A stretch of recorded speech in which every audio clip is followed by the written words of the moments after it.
Welcome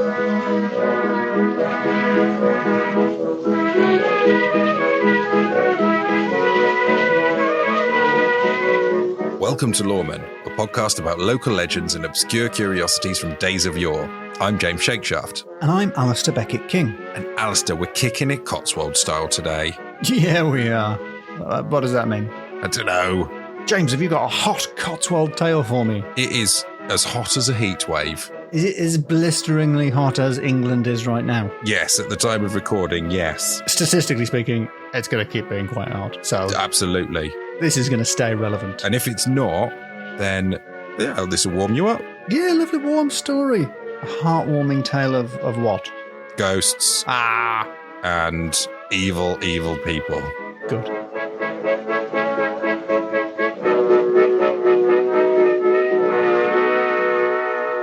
I'm drinking a can of iced tea. Ooh. I've already finished it and I'm just doing that bit. You know the bit at the end where the surface tension prevents the drips from reaching you and you have to sort of lap it out with your tongue? No. No? From a can? From the can, yeah. The last little dregs. How small is your tongue? It's very small. Have you got a small cat's tongue? I've got a very long, narrow cat's tongue covered with hairs that allow me to lap fluids. I thought that was a beard.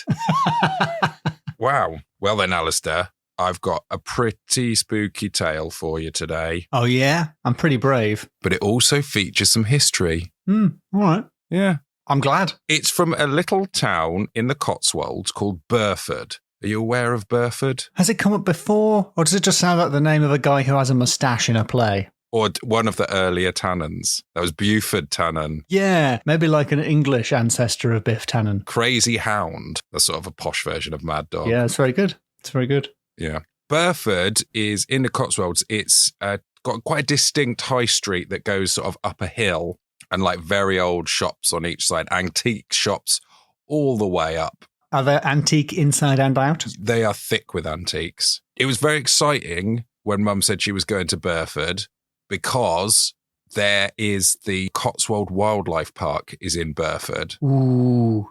Also, the Burford Garden Centre is in Burford.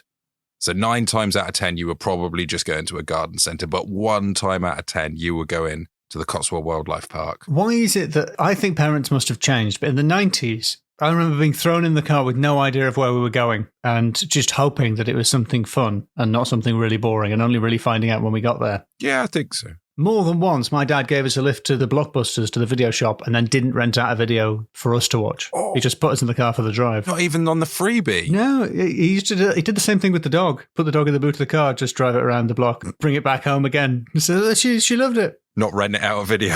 didn't get any of the videos that a dog would enjoy. Like Cats? Maybe, yeah. That wouldn't have existed then. Well, the filmed version of the stage musical from the mid-90s would have been around then. Yeah. All Dogs Go to Heaven. Babe the Sheep Pig, they probably find that hilarious. Yeah. The idea that a pig could be a sheepdog, very funny to a collie. He thinks he's dog people. A border collie watching that's going to be like, it's PC gone mad. Oh, they had to put a pig in it. Would they be like, this is actually very disrespectful to heritage? Anyway, the reason I'm taking you to Burford today is for a ghost story and as I say, a bit of history. So you should be chilled, hopefully, by the ghost story. Mm-hmm. But at the same time, things are hotting up ghost-wise, and that pun will make sense later. Oh, good. Mm. And I appreciate you telling me what the destination of the journey is going to be before we hop in the car and go to Burford. It's not the garden centre. In the early 1600s, there lived Lord and Lady Tanfield, and they were wicked. Oh. And I mean that in a modern sense of the word wicked, not as we understand it, meaning excellent. So wait. Were they really cool and radical and good at skating, or were they evil? No, these were rotters. Wretched. They're rotten. So Sir Lawrence, Lord Tanfield, he was a rags to riches story. Although I took that from one source, saying he had a fairly humble background. But then I looked up a little bit further. He did go to Eton, so not that raggedy. One of those impoverished Eton kids, was he? Yes, he definitely ended up with riches. Rags as in Oxford University Rag Society. Yeah, Rag Week. To riches. Whatever that is. Rag Week, that's the word I'm looking for. Is that something to do with... I think it's Raise and Give, isn't it? I think it's charity. Oh, is it? I think so. Oh, that's nice. That's nice of them to give something back after taking and taking and taking. Yeah. Oh, I've just looked up Rag Week. And it is the week where they do charitable fundraising, but I guess I just made up Raise and Give because it means rag, as in go around behaving in a really annoying way, which is what they do in Rag Week. And now that I think about it, I suspect the motivation more than the charitable fundraising. Oh, like someone who was a really, really bad person and then they did a bit of charity work to kind of distract. That's what I think they were doing, yeah. Yeah. And putting on costumes and stuff. Yeah.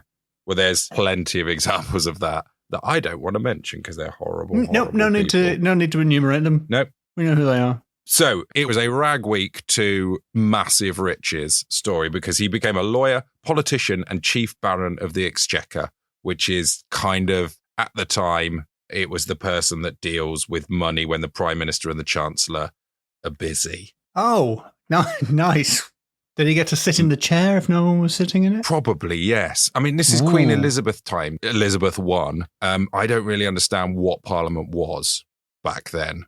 Yeah. Basically. Mm. He was in a position where he could be massively corrupt. And according to everyone, he was massively corrupt. Oh, do you want to know some other barons of the Exchequer, though? Because I looked up a list of their names. Oh, yeah, please, yeah. Okay, they include, but are not limited to, Sir Henry Le Scrope.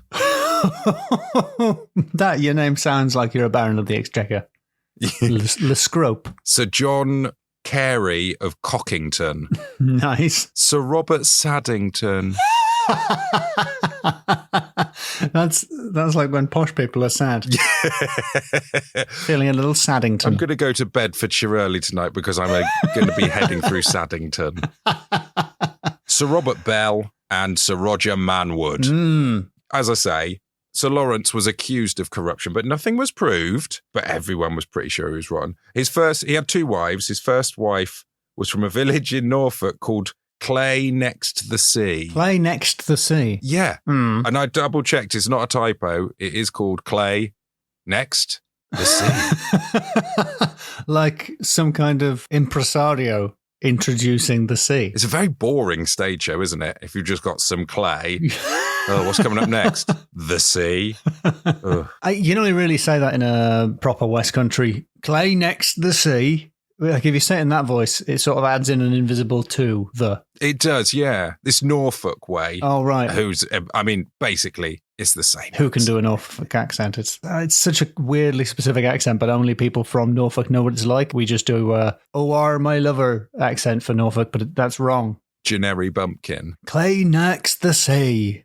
No, can't do it. Write in, Norfolkians. Norfolkers. With your accent. Somehow managed to convey that in written format. Or just sort it out. Sort your accent out. Yeah, yeah. You don't see Scousers having this problem. Everyone thinks you've got a farmer's accent. Just do a farmer's accent, please. Yeah, prove us wrong. So his second wife, though, Catherine Lee, she was fearsome. She was sister of the Queen's Champion, which is another very peculiar role. So basically, it seems that when a king or queen is crowned at the coronation, basically the king or queen has to be ready for a fight at a coronation. Yeah. But they're not allowed to do individual combat with anyone of lower status. So they, in essence, nominate someone called their champion to go around. Have a little scrap. They're going to become king. They're going to get crowned now. Anyone who's got a problem, come and see me. Well, it's kind of like when I was a kid in school, bullies went round in groups of 3. Mm-hmm. There was a little wily one who was the brains of the outfit. Mm. So that's the king. Prof. And then a big square guy who in my school tucked his jumper into his trousers and his trousers into his socks. He was completely sealed, like he was in a diving suit. You're not popping any ice cubes up there. Yeah, you can't get, it's like armour. If you want to get at his ankles, you can't. They're protected. Yeah. And then there'd be a third one who's a Winnet, who was more of a hype man who would do jokes and stuff. Oh. So that would probably be the Chancellor of the Exchequer in this situation. Right. Apparently there was one for QE2. The boat. No, the woman. Queen Elizabeth II, she had one as well, who was a chartered accountant. Did he do fencing or something? One of the posh sports? I don't know. Jousting? I reckon you could have him. He also died in 2015, so easily. Definitely have him. Easily. Probably could have got him in 2014. Amortise this, because he's an accountant. So she's outlived her own bodyguard. Basically, yes. Crackers. And I think his son is the one that's due to be Charles's. But his son's going to be way too old by the time Charles gets a shot at it. Yeah. Unless he was keeping really active circa 2013. Who? The dad, unless Daddy Champs had a kid then. Oh. That's the only way that Charles is in with a chance. Yeah. Even a sliver of a chance. Protected from attack greater than a bit of a shove, a nasty fall.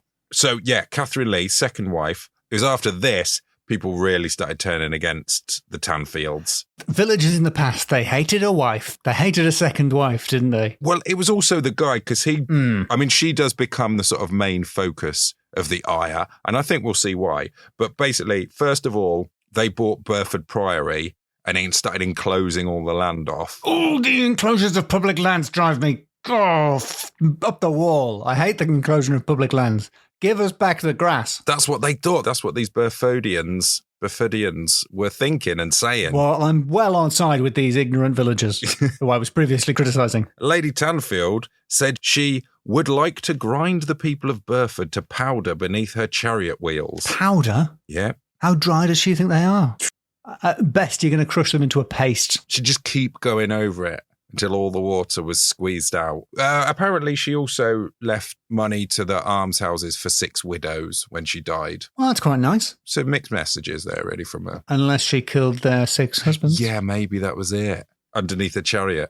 Yeah, really dusty husbands. The almshouses were like, they could only buy certain things, and it was dusters.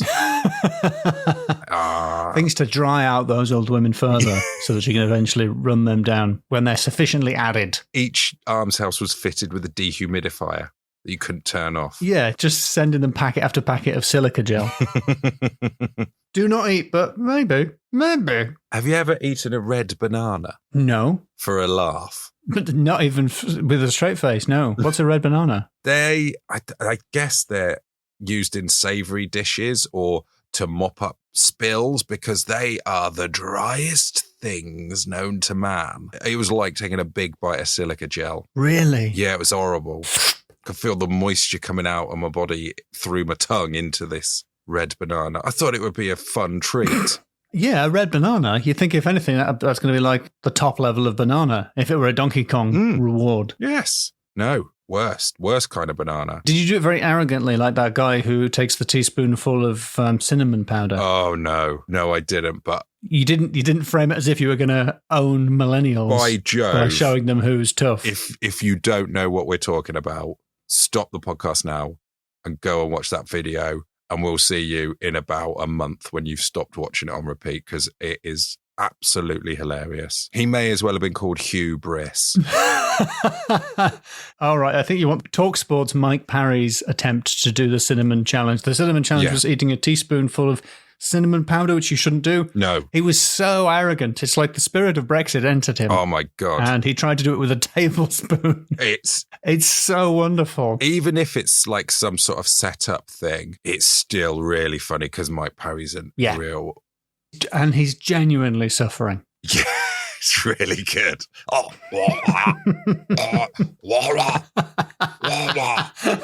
he can't shout water because he's had too much synonyms. Too much synonyms. Aqua. The wet stuff. Oh my God, that first noise. You're back now, I hope, from watching it 20 times. Yeah. That first noise, isn't it great? Well, I'll get you back up to speed. Sir Lawrence is about to die. Sir Lawrence dies. Whoa. You really didn't give me time to... He's about to die, he dies. That was really fast. Yeah, he dies. And he's buried in Burford Church, and there's a big memorial there.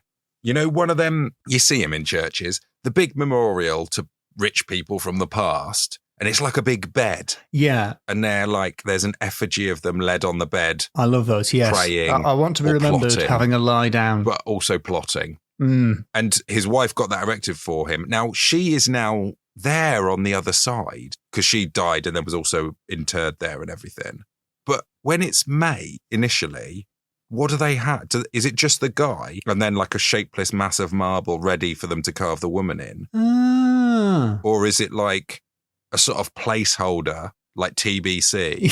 Yeah. Because you can't really add to marble, can you? Famously, you just take away everything that's not the effigy of a person that looks like they're praying in bed. Yeah, well, if you're a Mason, let us know. Yeah. What used to happen? And are there any where the person changes their mind and doesn't want to be buried there? What happens then? Yeah. They just sort of turn it into a big dog. Does the first person who dies be in the middle and then they budge them over when the second one dies and pop them in on the other side? Like this, when you go to bed early, and you spread yourself out and then you get budged over. Mm. It's not really the right medium for revisions, is it, marble? No. There's a fun fact about this, whatever they're called. The skeleton sculpture underneath it has a real human thigh bone, but the rest is marble. Ooh. Now, they mention this in the thing as like, oh, this is notable, but I don't know enough about it to know in which way is that odd. Mm. Shouldn't the whole skeleton be a skeleton?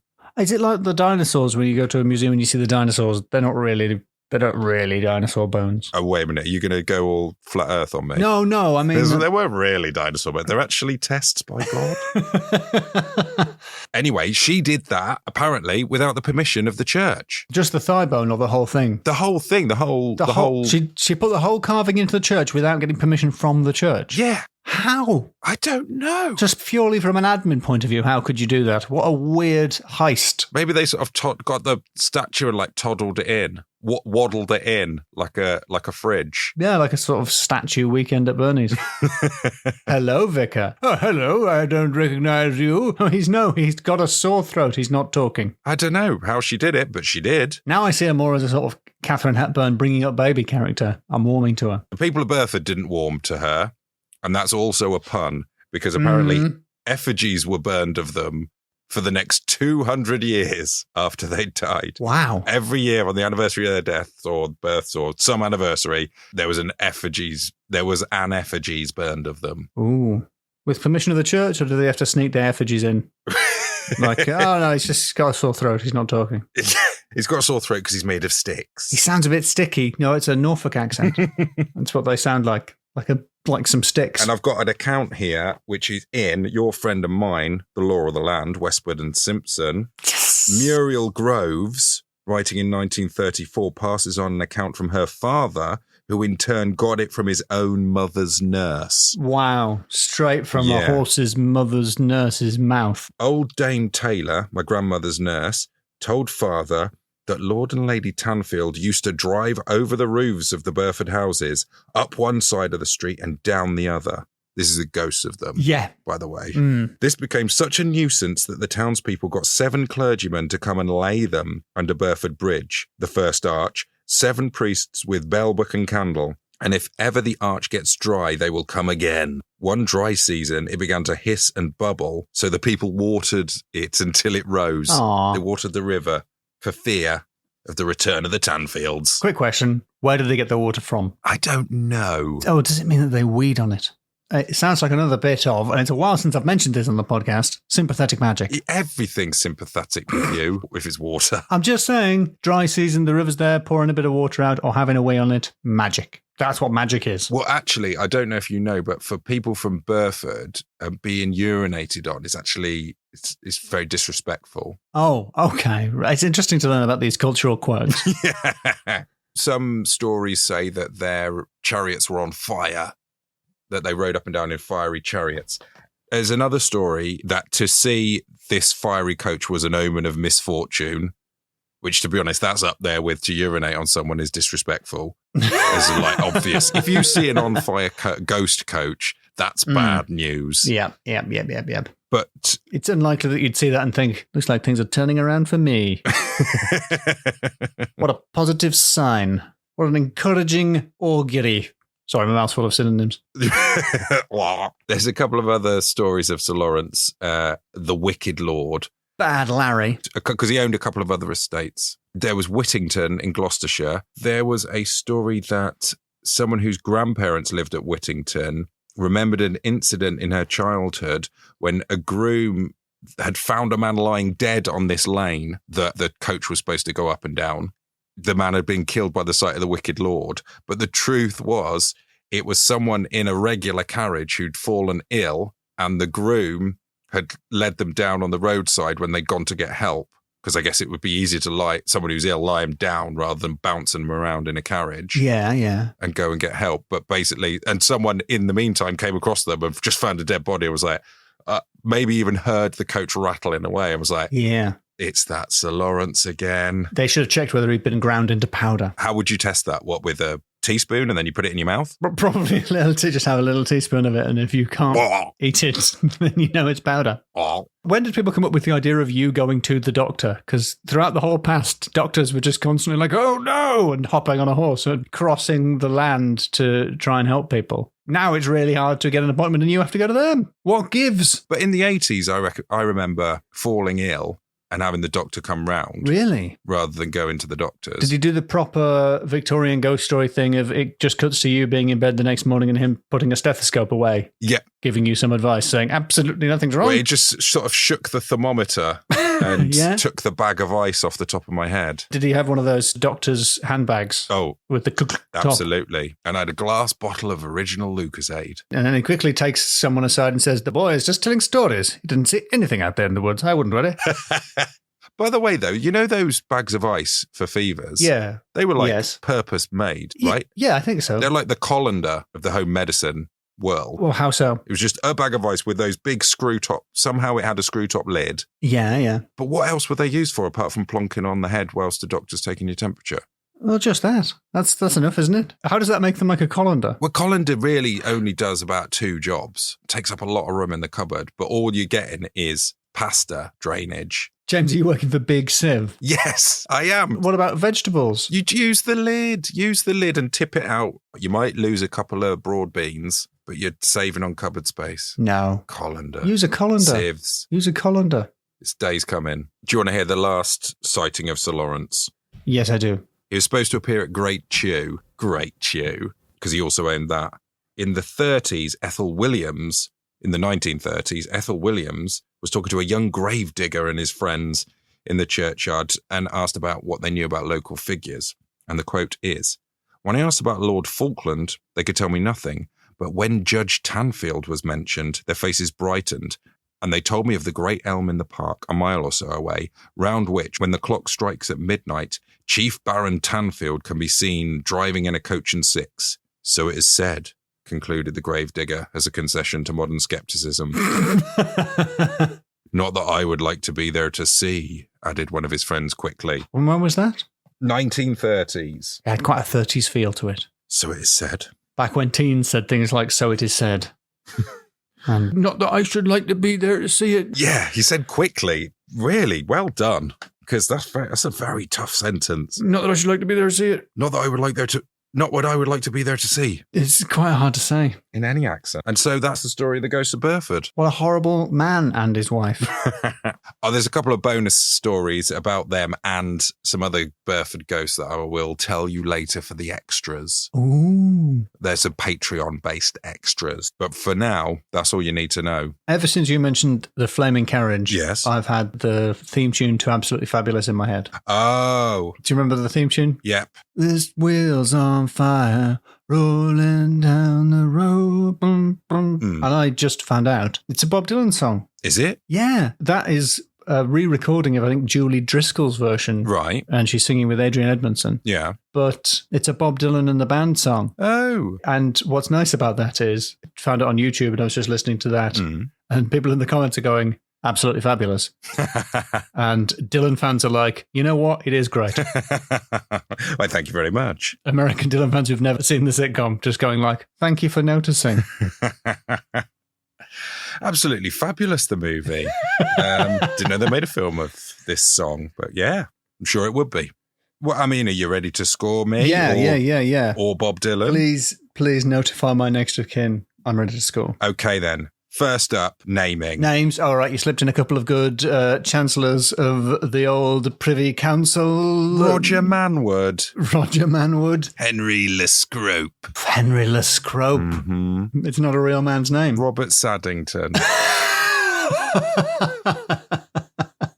I feel like I'd make you 2 Saddington if I went lower than 5. Yeah, I think so too. You're going to make me blew him Robert Happington. It's a 4-5. Yes. Okay, then great. Let's move on then. Let's move right along. I'm sorry to hand you a 5 so easily, but you've earned it. I don't want to question it. Shall we move along to the supernatural course? Yeah, all right. Now, there was a little bit of history. Mm-hmm. A spectral coach that rides over people's houses. Yep. Up one wall, across the roof, down the other. That may or may not be on fire. Yeah, it goes up the hill, one side, and then downhill on the other side. Kind of like, if you could imagine a spooky Cotswolds Tony Hawk's level. Yeah.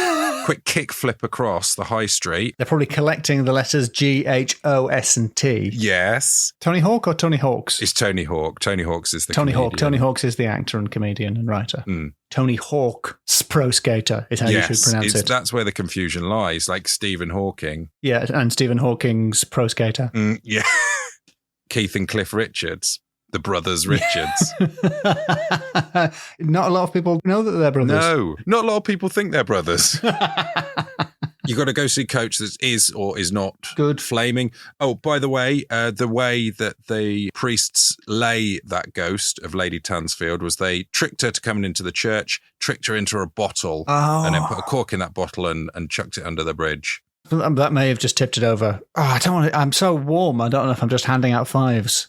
Because I've got a brain fever. I think this happened last heat wave. I think it did. I did very well. They did a classic bell, book and candle times 7. A BBC. The septuple bell, book and candle. A big bottle with a cork, another BBC. Yeah, yes, yeah. If you Google it, that's what that is. Mm-hmm. It's just a good old haunting. And we got them getting around other towns as well. They're not just stopping in Burford for their reign of terror. They're actually better than the public transportation in the region. Definitely. In terms of coverage. Genuinely. It's got to be 5. Okay, third category, the corruption. Oh, well. Can you imagine a chief baron of the Exchequer? I can't remember anyone in a position of authority ever abusing that power. It wouldn't happen, James. Be realistic. Apparently, Lady Tanfield was not immune from these accusations either. People said that she would take bribes in order to influence her husband's favour. Currying favour. Which in those days had raisins in it. You want to pour some coconut milk in there, make it a little milder. Use some real spices. Yeah, don't just use a whole jar of cinnamon. That's too much. I mean, not only was he corrupt in life, but corrupt in death in the way that they managed to sneak his grave into the church. You know what? It's not a 5 for corruption, and I'll tell you for why. What? We've got loads of graves and burials, and one of the classic forms of corruption is the corruption of the body, the rotting of the corpse. And you haven't really delivered any corruption of that kind. Whoa. What about if almost all of the corpse had turned into marble? And that's why only the thigh bone. It just hadn't finished. I mean, that's a nice try, but I don't think that's really corruption of anything. That's an improvement. So what am I getting? A 4? Hot 4? I think it's a 3. I think it's a warm 3. Okay, final category. It's wheels on fire / Ooh. aridness. Aridity?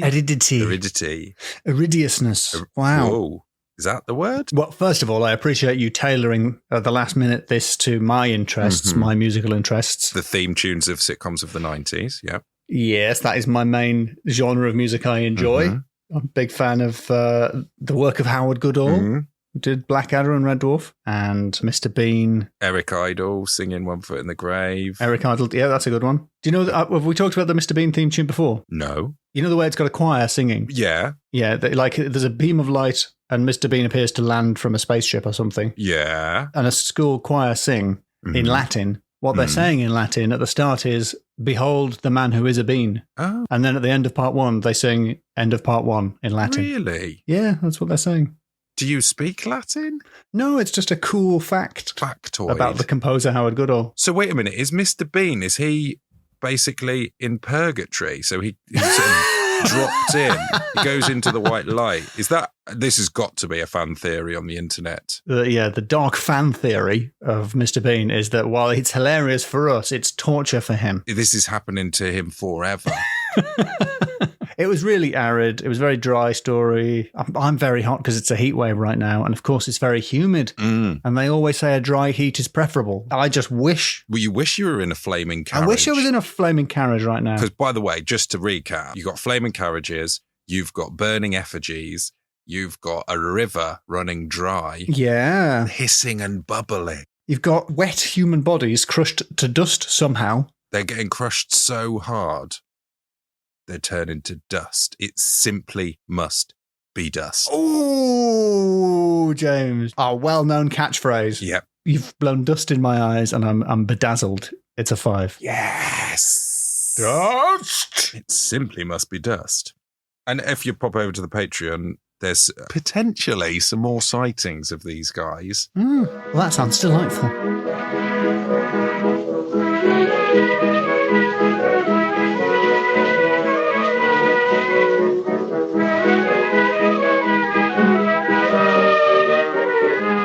So, terrifying. Absolutely petrifying. A little snifter of dust at the end there, just a little tablespoon. You mentioned the Patreon, James. In the style of someone with a mouthful of cinnamon, could you remind us of the URL?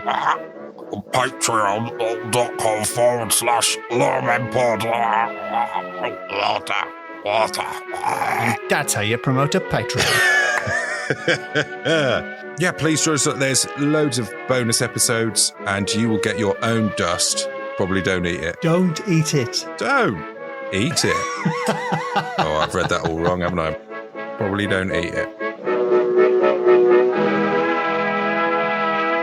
I think bare feet footsteps are much scarier. You know, cluck, cluck, cluck, cluck, cluck, cluck, cluck, cluck, cluck. Could just be the wood contracting, but the splap, splap, splap of a bare foot. Yes, you definitely know. It's like, it's a bath ghost. Yeah. It's one of those in the bath ghosts. Slap, slap, slap, slap, slap. Probably water running under the door. Well, that's you've actually scared me there. Sorry. Um, Splap, splap, splap, splap, splap. You know what you do if you need to fight off ghost water? Just flick cinnamon at it. And the ghost's like, ghost water. That's a Norfolk accent. Wah, wah.